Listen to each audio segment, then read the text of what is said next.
जैसे लकड़ी में आग रहती है, रगड़ते ही तो पैदा होती है और फिर पहले लकड़ी को ही जलाती है, फिर किसी दूसरी चीज को जलाने की बात आती है। माचिस पहले फूक जाती है, फिर किसी को सुलगाती है। क्रोध जब तक क्रोध करने वाले को दग्ध न करे, उस समय तक दूसरे को जांच नहीं पहुंच सकता। तो क्रोध न करना ये दैवी संपत्ति है, ये देव भाव का चिन्ह है। इस अध्याय में देवों के गुण वर्णन किए गए हैं, इनका बहुत वर्णन करना चाहिए। यही इस अध्याय के श्लोकों का तात्पर्य है। अगला दैवी गुण त्याग वर्णन किया है। छोड़ना त्याग कहलाता है और हमने त्याग को केवल संन्यास समझ लिया है। एक आदमी ने दूसरे को कहा, मैंने घर बार सब छोड़ दिया है। कहने लगा, तुम्हारे लड़के तो तुम्हारा बड़ा आदर करते होंगे, तुम्हारे संन्यास से उनको बड़ा दुख हुआ होगा। वह बोला, लड़के तो मुंह देखना भी पाप समझते हैं, वे तो दुष्ट हैं। फिर कहा, घर बार छोड़ दिया, ये तो कोई बात ना हुई।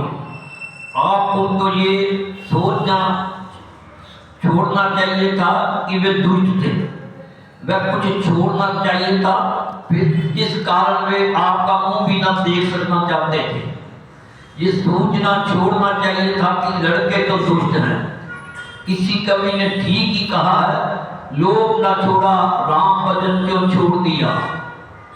एक ब्राह्मण ने किसी साधु से पूछा, आपने क्या त्याग किया। उसने कहा, मैं दुकान छोड़कर आया हूँ और साधु बन गया हूँ। वह मनोरंजन करने वाला था, बोला कि यहाँ आकर तो इतना बड़ा मठ बना लिया है, ये आप ही के नाम से तो माना जाता है। वहाँ रह पसीना बहाकर कमाया करते थे, कमाना छोड़ यहाँ चढ़ावा लेना शुरू कर दिया। साधु कठोरता से बोला, तुम बड़े चंद्रवेशी हो, ये कुमति तुम में कहाँ से आ गई। वह फिर बोला, क्या त्याग किया तुमने। जहाँ एक पुत्र को छोड़ा और जहाँ 20 चेले अपना लिए। त्याग तो जो है वह क्रोध का, मोह का, कटुवार्ता का है और ये त्याग दैवी गुण का चिन्ह है। अगला दैवी गुण शांति, आवेश में न आना। वकील अदालतों में एक दूसरे का पुछाड़ कर देते हैं, दूसरा वकील डटा हुआ जवाब देता रहता है, आवेश में नहीं आता। ऊंचे स्तर के जो वकील वही यूरोप में कैबिनेट के मेंबर होते हैं, वर्षों उन्होंने अभ्यास किया होता है, आवेश में नहीं आया करते, वे ही राज्यों को चलाया करते हैं। मुझे कहना ये है कि आप ही में शांति रहे, संसार में, जीवन में, गर्मी भी और ठंडी पवन के थपेड़ भी। पर जो जीना चाहता है उसको इन्हें सहन करना चाहिए। कल जो प्रसंग होगा उसमें जो बात सूझेगी कहूँगा।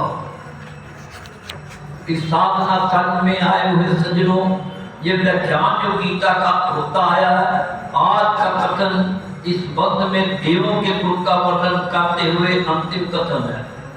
कल जो अंतिम बात कही थी वह अक्रोध, शांति का रखना बड़ा आवश्यक है।